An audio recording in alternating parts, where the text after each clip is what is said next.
नमस्कार शेतकरी मित्रांनो, महाराष्ट्रामध्ये झालेल्या अतिवृष्टीमध्ये अनेक भागामध्ये नुकसान झालं, विशेष करून मराठवाड्यामध्ये. आता त्यामुळे राज्य सरकारने बाधित शेतकऱ्यांना मदत देण्यास सुरुवात केलेली आहे. दुसरीकडे राज्य सरकारने मंत्रिमंडळामध्ये जी काही बैठक झाली आज त्यामध्ये काही महत्त्वाचे निर्णय घेतले. त्याच्या आधी काल एक GR राज्य शासनाने काढला, ज्यामध्ये 65 मिलीमीटर किंवा त्यापेक्षा जास्त पाऊस झाला असेल तर तातडीने उपाययोजना करण्याचे आदेश राज्य सरकारने दिले.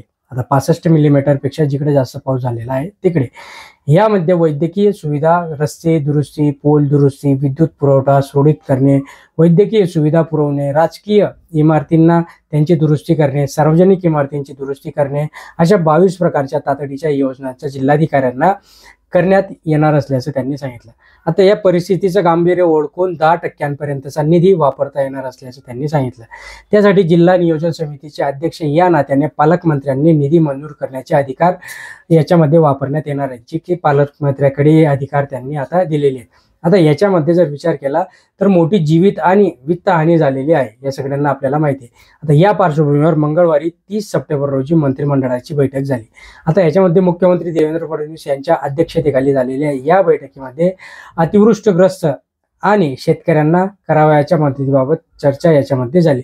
जसं की शेतकऱ्यांना KYC करा, तातडीची मदत द्या आणि या सगळ्या गोष्टींवर इथे चर्चा झाली.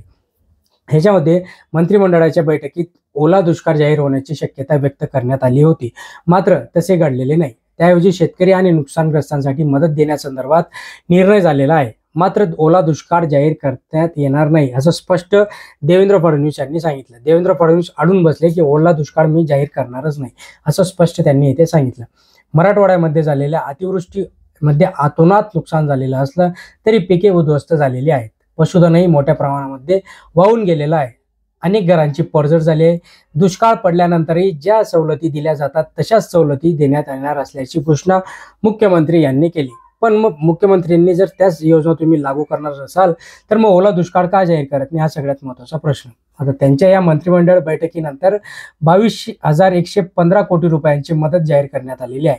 ती मदत वितरित केली जात असल्याचे फडणवीस यांनी स्पष्ट केले.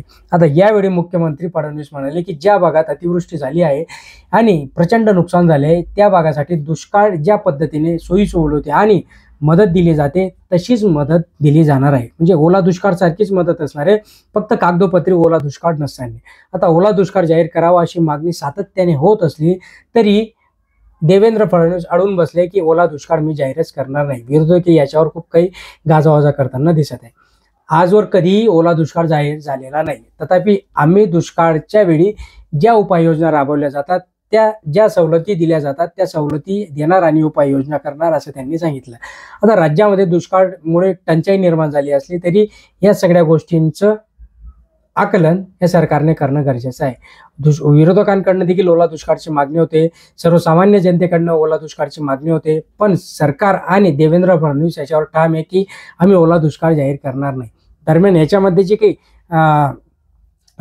निधी आहे तो निधी लवकरात लवकर वाटप केला जाईल. येत्या 2 ते 3 दिवसांपर्यंत अहवाल येतील आमच्याकडे आणि त्या अहवालाच्या आधारावर आम्ही शेतकऱ्यांना योग्य ती मदत देऊ असं या मंत्रिमंडळ जी काही बैठक झाली त्याच्यामध्ये निष्पन्न निघालं.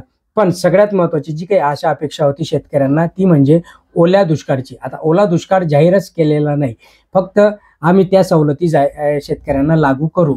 आता ऑगस्टपर्यंत झालेल्या पिकांच्या नुकसानीसाठी 2,115 कोटी रुपयांचा पहिला टप्पा वाटप होईल आणि मग नंतरचा उरलेला टप्पा हा लवकरच दिवाळीच्या आधी ट्रान्सफर करू असं त्यांनी सांगितलं.